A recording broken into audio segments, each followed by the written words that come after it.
Hello, everyone, and good morning. Welcome to our live feed update for August 28th. I'm your host, Taran Armstrong, and with me today is Lita. How you doing, Lita? I'm good. I have been inspired for some new hairstyles for you. Next time we're in a room with a hair straightener, I think that the feeds are really pushing me forward in your next fashion evolution. I could relate a lot to Tyler in that moment. I've had my hair straightened once, and it was a very shocking experience. But we'll talk about it. If you don't know what we're talking about, we'll get around to it. We are here live on YouTube. The link on the website has is not up. But hopefully we're gonna send out a link on Twitter for this is informing everybody that's already here. So what are you gonna do? Yeah, I've got it. We're tweeting it. It's happening. All right, sounds good. Well, we are here live to talk about everything that's been happening on the Big Brother 20 live feeds yesterday, and it was an interesting day. It was definitely an interesting day. We started the day with Angela and Brett talking. Brett was talking about. They were like, "Do you think Haleigh and Fessy are in a showmance? Do you really?" Angela, of course, thinks they do. They are in one. Brett has been saying all along that he thinks they are in one, but he's starting to think. Maybe they aren't. Maybe they really aren't. Maybe it's just like Fessy claiming Haleigh and Haleigh not really being that into it. Yeah, he's thinking, not incredibly incorrectly that it's mostly just Fessy really liking Haleigh and like that kind of comes off as a showmance. But at this point, I don't know why this needs to be a debate. I mean, they're on the block together and it's like, oh man, maybe secretly Fessy and Haleigh like each other more than we think. Like it's fine, it doesn't matter. Yes, they do say ultimately it doesn't matter. One of them is leaving anyway, but they're still speculating. It's very strange here. But Brett also agrees with Angela that he also feels bad for JC. Angela was talking the previous day about how poor JC, he's been doing all this work with the other side, and now he's not as close with us as he otherwise could have been. And Brett kind of agrees that he feels a little bad, and this may play into something a little bit later. We were talking about how JC had been working on Brett a lot, and that was kind of JC's lifeline in this game. But then after spending 9 hours in an HOH room with Tyler during the veto competition, the Brett kind of realized that JC might be trying to play him a little bit, trying to pull him away, but JC might be able to reel him back in a little bit. It seemed like Brett's attitude toward JC has shifted since the day before, where he was talking about like, oh, JC, he's always trying to act like he's with us, but he's not. Now he's more like, I do feel bad for JC. Yeah, and that's important because this day JC is going to do a lot of kind of flitting about trying to set things up for the future. So being kind of tuned into who is actually receptive to him and who is not in some cases, particularly Tyler, is going to be important moving forward. Yes. So they have the veto ceremony, and Kaycee, of course, does not use the power of veto. And Haleigh and Fessy are going to remain on the block. One of them will be leaving on Thursday night and then potentially coming back in on Thursday night as well. Haleigh and Brett have a conversation. Haleigh is going to briefly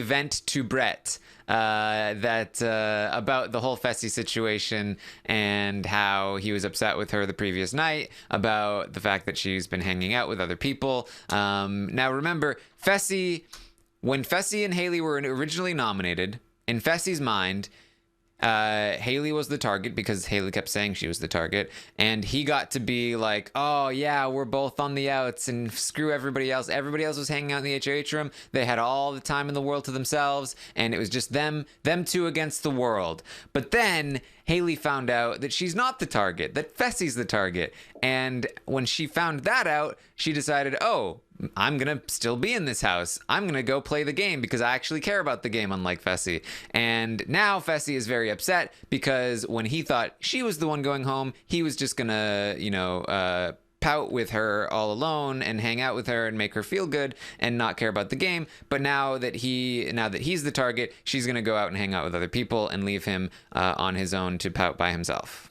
Yeah, and he's trying to make her feel bad, saying like, I would never campaign against you. Like, I'm not going to go and hang out with other people to try to make them vote against you. And he's like, all you care about is the game, which is such a ridiculous thing to say at this point in the Big Brother house. And she's like, no, not all I care about is the game. We're totally going to hang out after this. And it's very uncomfortable, but she ultimately leaves him with like you can sit here and be sad for a couple hours, then you have to go hang out with everybody. She's like his mother. Yes. I mean, so yeah, they have this conversation in the Fessy is going to spend most of the day in the have-not room pouting, and Haleigh checks in with him. They have multiple conversations throughout the day where Haley's like, look, I gotta live with these people. Fessy's like, whatever. You're hanging out with like the person that put you on the block and not me. And she's like, oh, I'm not gonna roll over and die. This is the game. Like, what do you want me to do? He's like, all you care about is the game. She's like, what do you mean? If all I cared about was the game, then I wouldn't have been hanging out with you in the first place, because none of this has been beneficial to my game. It's not like, oh yeah, I've been playing you for the game, putting myself in this terrible spot, all for the sake of the game. Like, no, I've been doing this because I like you, and that's been detrimental to my game. But I'm also not going to just go lay over and die. Like that roll over is just not what's going to happen. So yes, she says, look, you can sit in here and pout in the have-not room. I'm gonna go out and hang out with other people. Maybe in a couple hours you'll feel a little better and you'll be able to come out and hang out with everyone else, just like a good grown-up boy. Yeah. Yeah, it's really, I mean, this is the first time that Fessy has really had to confront, like, I am willing to do more for Haleigh in this game than she is for me. And I don't think he's even necessarily like processing or acknowledging that, but I think on some level what he's feeling is like, well, I'm not going to talk to the people that put Haleigh on the block, but she's going to go talk to the people who put me on the block. And like that hurts him on some level. But yeah, Haleigh is not here for it. Yeah, because it's like Fessy saw this as an opportunity when he got nominated, as an opportunity to like reel Haleigh in. And just like in my mind, what's going through Fessy's mind is that he obviously is very possessive and very jealous, and he thinks that on the outside of this house that things are not going to work out because there's gonna be more than like 6 other people. Like, yeah, that's what you call life, I guess. Mm-hmm. Yeah. And so like he just wants Haleigh all to himself. And so the prospect of now Haleigh is very mad at the rest of them, and everyone else is mad at Haleigh, that Haleigh only has him. He was so excited, but now it's all ruined. And now his last chance to spend time with Haleigh by herself is all, it's gone down the drain, and she's going and hanging out with other people, and he can't even express this properly. He's just like, oh, I don't know, I mean, it's just like, why are you hanging out with them? Like he doesn't even have like a logical train of thought that he can express to Haleigh. She's just like, what do you want from me? I want you to be with me here and outside of the house. Yeah. That's what he wants. So there you go. That was part 1 of Haleigh and Fessy. Not over, unfortunately. JC talks to Fessy about the votes and about the battle back and about like they're gonna stick together if he comes back in the house. JC's just putting in the regular work there. JC also talks to Haleigh, saying, hey, we need to stick together. Moving forward, we'll be screwed if we don't win HOH. He's trying to make it seem like it's just the 2 of them against the rest of the house at this point. And Haleigh says, yes, of course, we do need to stick together. We need to win this HOH. We need to, we need to survive. Yeah, those 2 classic Faute allies just sticking it out together. Yes. After a few hours, Haleigh goes back in and checks in with Fessy again. She's like, are you feeling better yet? And he's like, yeah.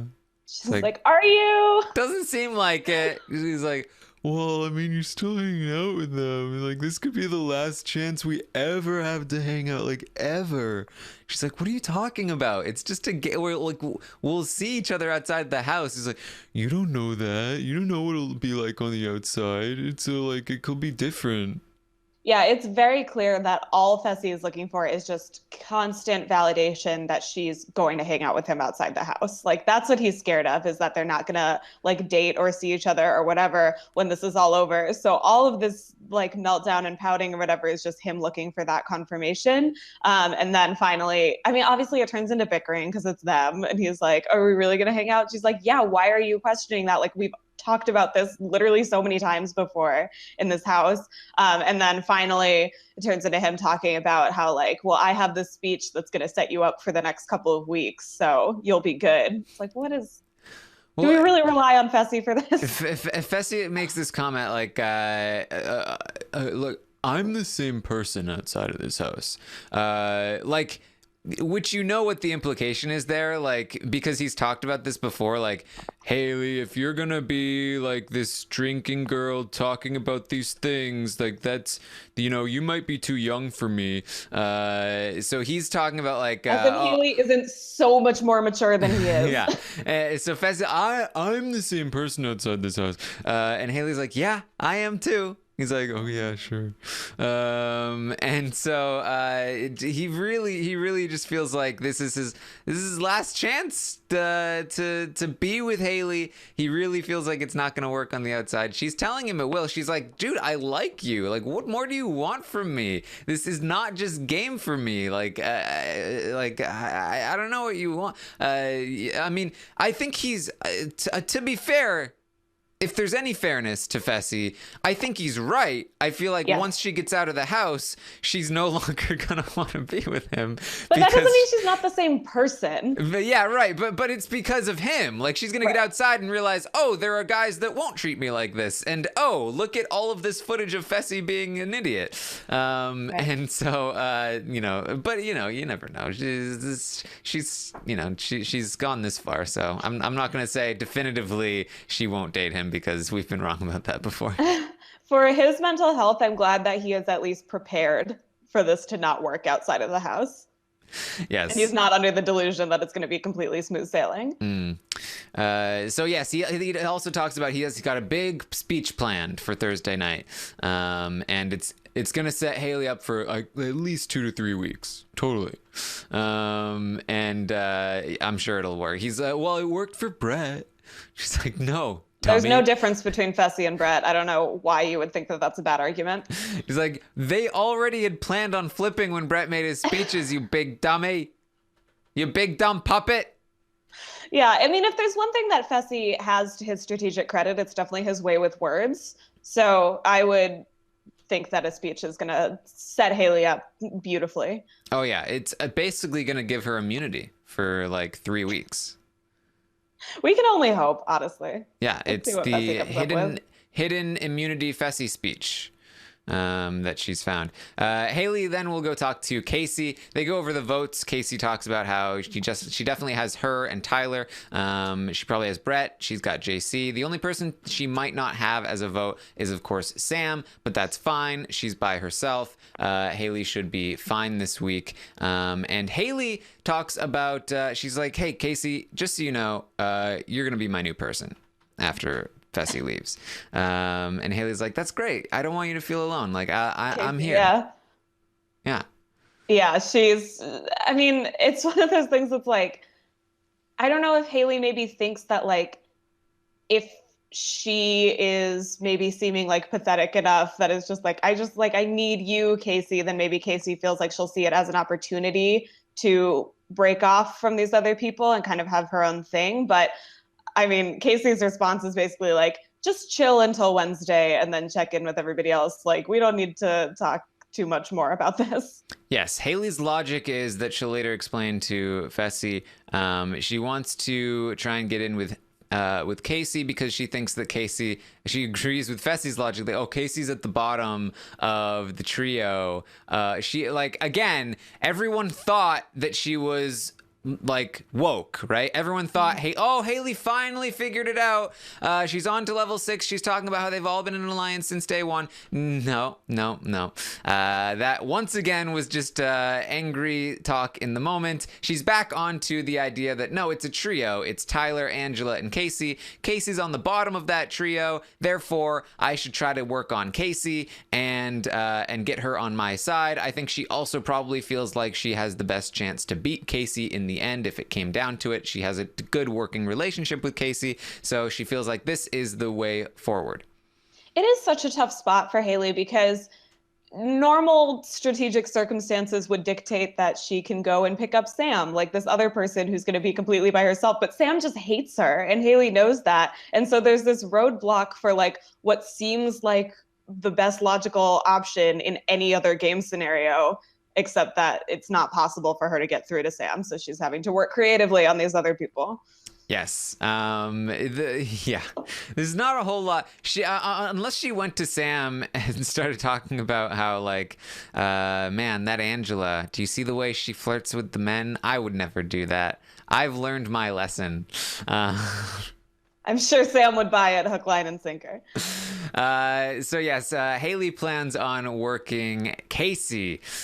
She also talks to Angela, and she's been working on her relationship with Angela. Angela's been working on her relationship with Haleigh as well. Haleigh vents to Angela about Fessy and everything he's been doing. She also vents about Sam. They both share a hatred for Sam, and they both share a level of vitriol for Fessy. So they're gonna bond while they trash those people.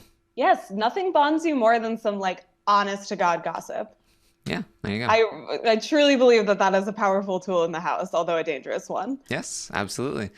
JC is going to go to Tyler, and JC is trying to make some moves. We've talked about how his game has been very good up until this point, but he lacks an end game, and I think we're finally figuring out what JC's end game is.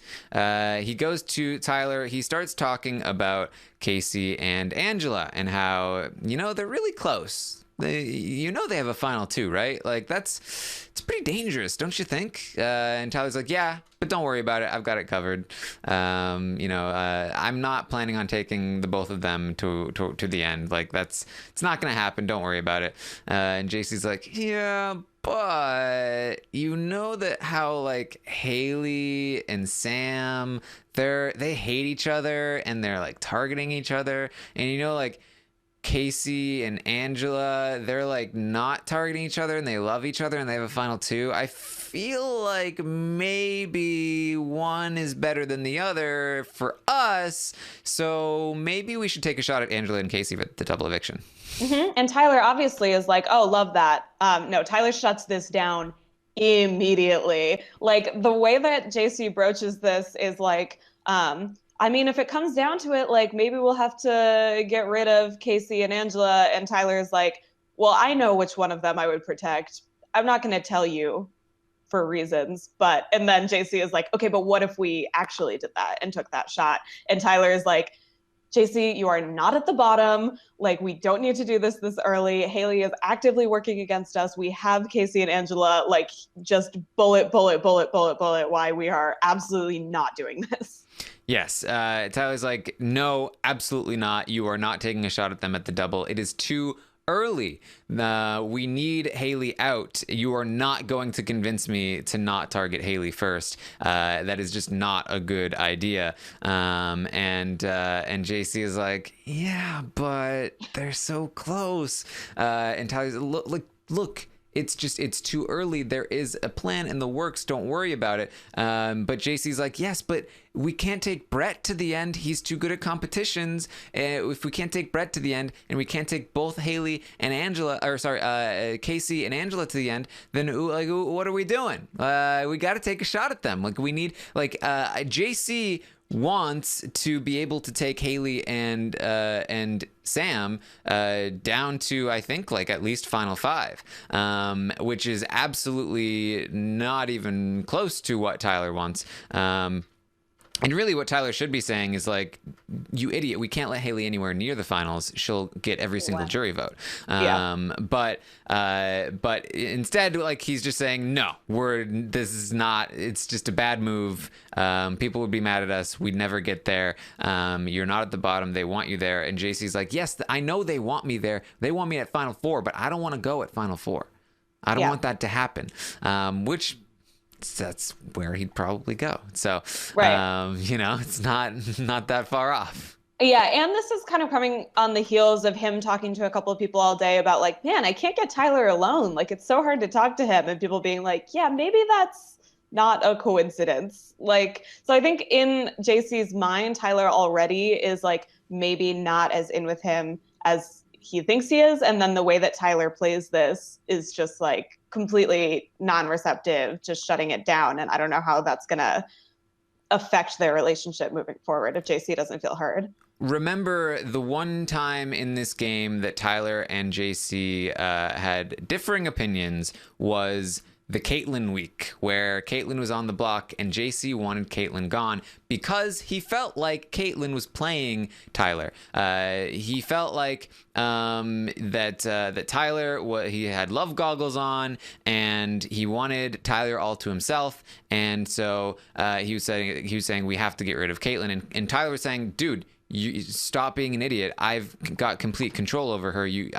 Everything is under control. Don't worry. And JC did not believe it for a second. JC thought that Tyler was under her spell. I think that there is a very similar situation happening here, where JC feels like Tyler has the love goggles on for Angela, and that when Tyler says, don't worry, it's under control, I'm going to take care of this, JC is like, oh, you sweet poor thing that I'm super annoyed with for doing this to me again, but you're just under the spell of Angela. Angela is going to control you and end up winning this game. And so he feels like he needs to, even though Tyler is telling him no, he needs to do this for Tyler's own good, and for his own good, of course, and remove when he says Kaycee or Angela, he 100% means Angela, and he needs to take Angela out ASAP, and so this is going to be a thing. Tyler says, absolutely not. Do not even come close to, there's no way you're convincing me of this. So JC says, okay, we won't do it. But that's not going to be the end of it for JC quite yet. Yeah, his fingers were crossed. Yes. But in the meantime, Tyler's going to get his hair straightened by Sam. This is what we were alluding to at the top of the show. He's got the very long curly hair, and Sam decided she wanted to straighten it out. So she goes into the bathroom. They sit there. Tyler has his face covered the whole time. He doesn't want to see. Sam is going to say to Haleigh and Angela, they're not allowed in the bathroom while she does this. It's originally no girls allowed, but then Kaycee comes in, and it becomes a very like no Haleigh and Angela allowed, which if Sam could have that policy always, I'm sure she would. Yes. Which is, again, just going to give Haleigh and Angela more time to bond as they vent to each other about Sam and how she doesn't like women, and how annoying that is. They talk about how they don't want to take shots at each other anymore. They don't want to just keep trading shots. They wish that things had been different earlier on. Angela's like, I wish you had put Sam up when you were HOH. That's what we wanted to do. And Haleigh was like, yeah, she made like a deal with Rockstar, and Rockstar convinced me not to. I wish I hadn't done that. I have so many regrets in this game. But they have a pretty good conversation. Yeah, all facilitated by Tyler's very silly hair. Yes. So Sam finishes Tyler's hair. It's fully straight. He looks like Tarzan, or many other different. He looks like the Beast from Beauty and the Beast a little bit. Oh, when he's like a human. Yeah. Yeah, it's very like 90s boy band. Yes, or like 90s like hair rock kind of thing. Yeah. So people say he looks like Will Hauser. I don't think so. Like, the hair is obviously the same, but his face is just way too different. And JC is going to say that he looks like other things, specifically a woman, and this really upsets him for some reason he seems very angry about it. Mm. And production even like is kind of like, JC, stop. Yes. Well, so when he takes his hands away and he sees his hair, he freaks out. He like you have to watch the video of it. He's just loses his mind because it's very shocking to see yourself looking incredibly different.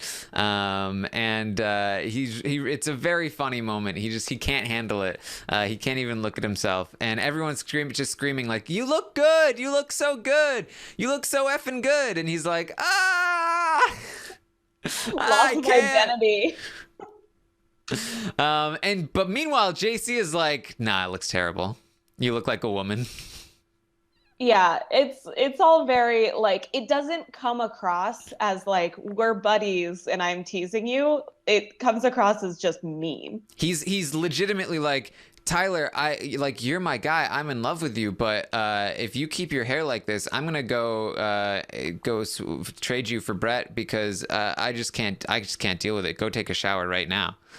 Yeah, it's all kind of gross and comes off as JC being like, ew, you look like a woman and women are gross, and it's not great. All of it. Yeah, at one point somebody was like, "Oh, no, he looks like Thor," and JC's like, "Yeah, maybe Thor's wife." He's and not then a real character. Then he's like, I've never seen that film. I guess maybe Natalie Portman. At one, JC's is complaining like, "Oh, I guess Angela likes girly men, because she likes it." JC's very very against the straight hair. Yeah, his jealousy is a really great look on him every time it comes out. So that's happening. I think part of this too was that JC was annoyed about the conversation with Tyler strategically. For sure. And he's taking it out on his hair. But this is also like par for the course for JC in terms of like, like when Fessy is saying that he thinks he's very masculine and JC's like, Fessy, masculine? He just, he's not the gender police. Yes, he's yes. So JC is gonna go talk to Brett, and he's basically gonna give Brett the exact same pitch that he gave Tyler. They're talking about Haleigh, and you can't tell Haleigh anything. She'll tell everyone else. She's got such a weak game. She aligned with so many weak people. But the people that we should target next, the most dangerous people in this house are the ones that have each other's back 100%. And, there's only 2 people in this house left who have each other's back 100%. Who are them? I've been thinking about, should we tell Tyler about how Angela and Kaycee have a final 2? Just on a separate, completely unrelated note. And Brett's like, oh, I think he probably knows, Tyler probably understands. He's like, yeah, they're so loyal to each other. And Haleigh and Sam hate each other. Just thinking out loud here. And Brett is like, have you talked to Tyler about this? And JC's like, no, I couldn't tell Tyler about this. I'd be too afraid he'd go run and tell Angela and Kaycee. This is so like, when you're a kid and you're like asking your parents for something and your dad is like, did you ask mom? And you're like, but mom already said no, but you're like, no, I haven't asked her. Cause you're like, maybe if dad says yes, then it'll be fine. So he's like, no, I haven't talked to Tyler. And he's also pitching like, if Haleigh and Sam leave, then we're the next targets. So that's like also incorporated into his pitch, which he couldn't really say to Tyler, but he can say to Brett. So that's part of it, and like maybe why Brett is at least not shutting this down as quickly as Tyler. Yes. So he's really pitching this like, maybe we should think about Angela and Kaycee. Brett's like, okay, but what would we do if it was Haleigh versus Sam on the block? And JC says we probably evict Haleigh because Sam is at least loyal to us, even though she's crazy. And Brett's like, yeah, but Haleigh is coming after Angela and Kaycee. Like it's not a bad thing for us. And so JC's like, oh, okay. Haleigh's not coming after Kaycee, just so you know, Brett. JC also, he's like, okay, so maybe we'd put like Angela up next to Haleigh, and Brett says, no. We'd have to put Haleigh, or we'd have to put Angela up on the block next to Kaycee. We'd have to put them both up, because you don't want one of them winning the veto, taking the other person off. And also they'd have the other person's vote plus probably Tyler's vote. So we'd have to just put them straight up. And this is why we need to win HOH. And so Brett appears to be on board here, and you know, one of the reasons why it seems like he's on board, first of all, he does not tell anybody about this conversation afterward, even though he does have the opportunity to. And then also, and this is a good kind of rule of thumb a little bit if you're in the house. If you're talking to somebody about a plan and you just like propose something that's strategically incorrect, because if they don't care about the plan and they're just going along with what you're saying, then they'd usually just be like, oh yeah, sure, yeah, that's what we'd do. We'd put Angela up next to Haleigh. Sure, great, sounds great. But Brett did not do that. Brett was like, oh no. What makes sense is that we should do this. We should put Angela up right next to Kaycee, like correcting the plan and making it much worse if he doesn't want it to happen.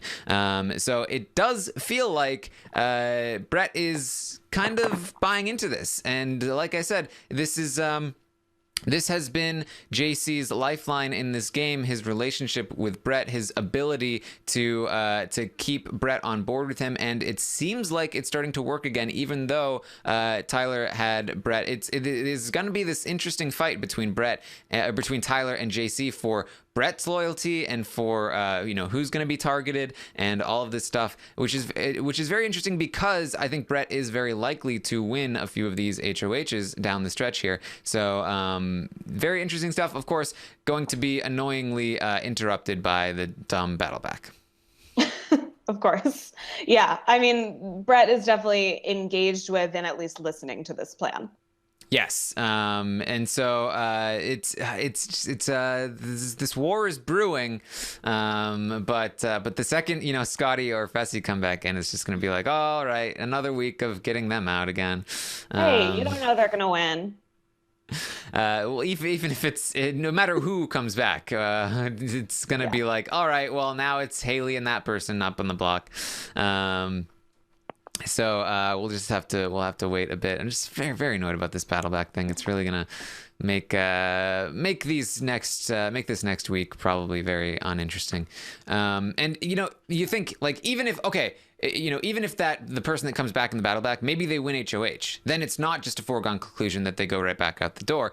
But then it's like, okay, now we're just going to, behind the scenes, take out one of the people in the war, and which will make the war a lot easier once we eventually do take out the person who won the battle back. It's like, Scottie came back, he won the HOH, now he's targeting one of the people from level 6. Okay, well, let's just make sure that Brett is the one that takes the fall. Now Brett's gone. Now we're going to target Scottie now that he can't win HOH. Now it's just a stomp down to the end. So annoying. I'm so annoyed at the battleback. There's still some rare, I think, outcomes that could be exciting, but in general, I feel like it's really interrupting the flow of gameplay, and it's really annoying. Yeah, I can't believe you're annoyed by this twist. Yeah. This is so out of character for you. So JC tells Brett, all right, well, let's just continue to pretend to be on board with the Haleigh and Sam plan. But really, we've got our own plan, Kaycee and Angela. And Brett's like, all right, let's do it. So there you go. Yeah, bros. Yes. Tyler and Angela have some time together alone. She really likes the hair. Yeah, JC's suspicions confirmed. She likes the girly men, just like he likes the baby women. God. Never use the phrase "girly men" again. So they're cuddling, they're holding hands, they're flirting, all that stuff. Brett ends up coming up to the HOH room, and he's got some more things to say about Sam. They just had an argument about the laundry. She was mad at him because of some laundry stuff, and so he goes up there and he's venting about it. And they're like, yeah. They'd been talking about Sam before as well. Like she's just very annoying. And then later, Kaycee is going to inform them, hey guys, you know that intercom thing? They haven't really shown it on the show, but the intercom in the HOH room allows you to communicate with people in the rest of the house. The screen will turn on in the living room, and you can talk to somebody, and you know, like, just you can talk to them through the intercom. Apparently, there was a technical error, and the intercom was on for the entire time that Brett came into the HOH room and was talking about Sam. And as Nikki points out, yes, usually you have to be pressing the button in order for the intercom to transmit, you know, sound and video. But again, there was some sort of production error, and they ended up getting to see and hear everything that was going on in the HOH room. And this is, of course, not great for the people in the HOH room. Brett, in particular, seems to be the one most affected. He was talking about Sam, and we did get confirmation from Vegas on Twitter, who said Sam did hear what they were saying in the HOH room, and she's not happy, probably. Yeah, and also, like, I mean, this happens to be something that doesn't too much affect gameplay because it's Sam. But if this had been like a really important strategic conversation and it got outed because of a technical malfunction, like, this just kind of bums me out on like a broader level of Big Brother, where like this kind of stuff can just happen. Fortunately, this was just kind of petty gossip, but it is gonna, I'm sure, upset Sam. And it's all these people that, well, with the exception of Angela, it's people that Sam isn't particularly mad at right now. It's not like this was Angela and Haleigh gossiping about her, which would just make her feel validated in her hatred. Now, like, who's she going to go talk to about this? Haleigh and Fessy? Like, these are allegedly her friends, and they're all, you know, crap talking her.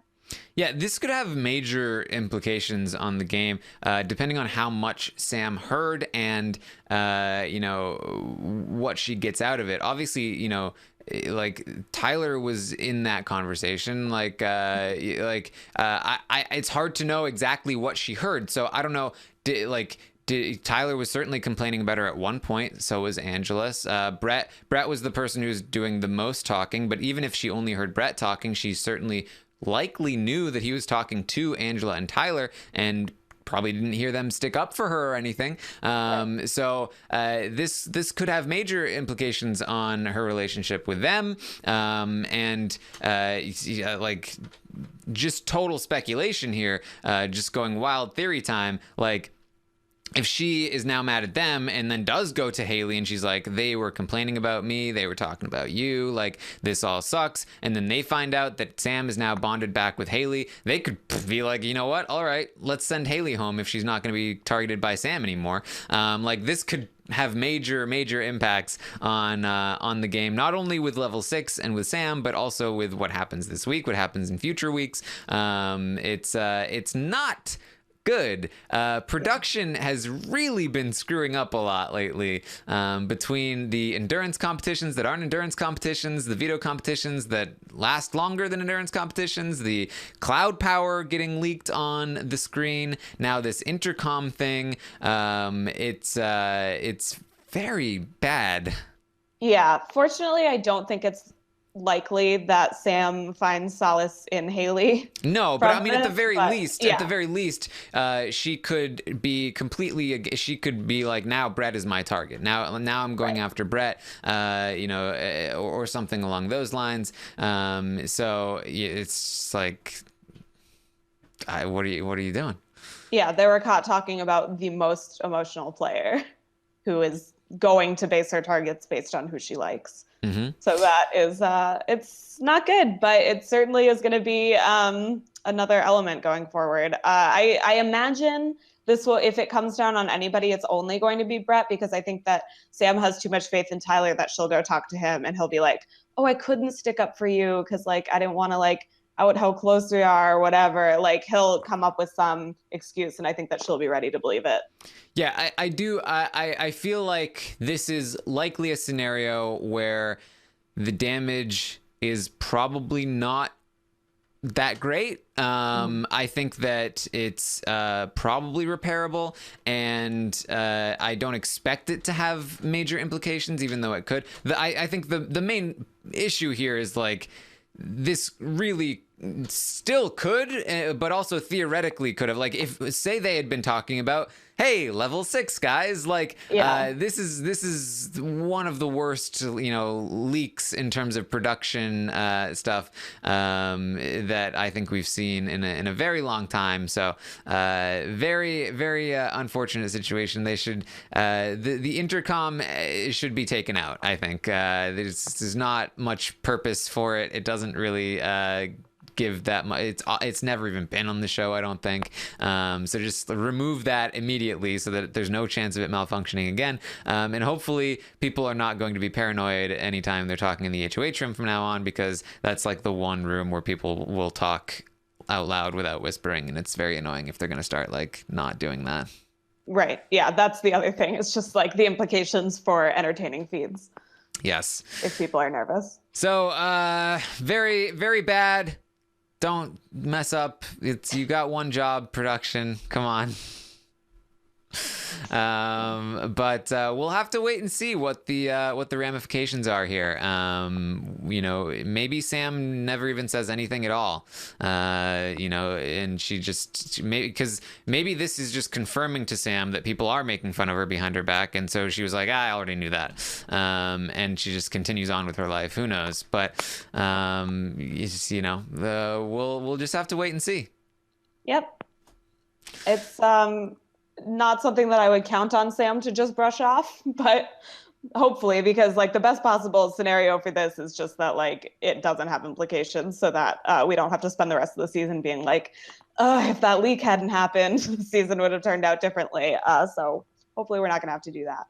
Yes. But it also reminds me of like, Brent the other day was saying like, oh, Tyler is so lucky. And it's just like, wait, why? This is one of many production errors that has been terrible for Tyler. Not to mention the fact that the competition outcomes, the HOHs have largely gone to Faute members. Like, this is not a lucky game for Tyler. I don't know why that narrative exists. I guess just because he is the leader of the so far superior alliance that he's never actually had a real challenge from Faute. I mean, the luck comes in the casting and the organization of the alliances, but in that case, everybody in level 6 got lucky. Yeah. This is, of course, I guess, as Melody points out, how are Tyler haters going to spin this as production helping him? That's generally how it goes. There you go. Very, very unfortunate leak situation here. What are you gonna? It really does feel like production is trying to like ruin this great season with the battle pack and the dumb hacker twist and the leaks. Come on, just let it play out. It's great. Yeah, I'm not willing to call this an intentional leak. No. But. Just through their incompetence, I'm saying. I don't know. Right, I think like the twists are incompetence as well. They think that it's good, but it's always almost always bad. So what are you gonna do? Yeah. All right. Anything else that we should talk about, Lita? No, I think we covered it. Hair drama, etc. Yes. Well, I will, of course, be live tomorrow morning at 10 a.m. Eastern to update you on everything that happens on the feeds today. We'll maybe know a little more about, how mad Sam might be and all of that. And then tonight, of course, we've got the LFC Roundtable podcast. We'll update the stock watch and discuss everything going on in the house this week. And then tomorrow night, we've got the veto episode of Big Brother 20. We'll be recapping that. And then, of course, Thursday night, we'll recap the live eviction, where we will almost definitely, but not completely definitely, see Fessy walk out the door and then compete to potentially come back in to the house. Indeed. Hopefully it's a 5-piece puzzle. Yes, so make sure you check me out on Twitter at Armstrong Taran. I will be tweeting out the form for the roundtable tonight where you can rate the players based on their gameplay, and that will inform their prices in the stock watch. It's very fun. I highly recommend it. There's also a lot of other bonus questions that are optional, like predicting the evicted jury members' votes and other such fun stuff that we talk about on the podcast. So I recommend you go do that. I will, of course, be tweeting that out in the next hour or so on Twitter at Armstrong Taran. You can also follow Lita at Lita Tweeted. Yeah, I won't be tweeting out any forums to my knowledge, but if I do, you can fill those out too. Yes. Forums about Ninja Warrior? Yeah, we have that. Yeah. I was going to say like facial hair preferences, things like that, things that I care about. Yeah, Ninja Warrior also exists. Hell of an episode last night. I won't spoil it if you haven't seen it yet, but yeah, we'll be talking about that. Yes, the Vegas National Finals have started. This is the time. There's only 3 episodes, and it's all fresh slate. It's one course that they're taking on, so I highly recommend you check that out. We will be talking about it today and releasing that podcast as soon as we can. So check out the American Ninja Warrior Rahap Up. Very fun. Yes, absolutely. Yes, and you can, of course, find me on Twitch as well. I have it linked to my Twitter, so you can find the link for it there, or you can look at, you can find it on Twitch, Taran Armstrong. There you go. So, thank you, everyone, for joining us. I'll see you next time.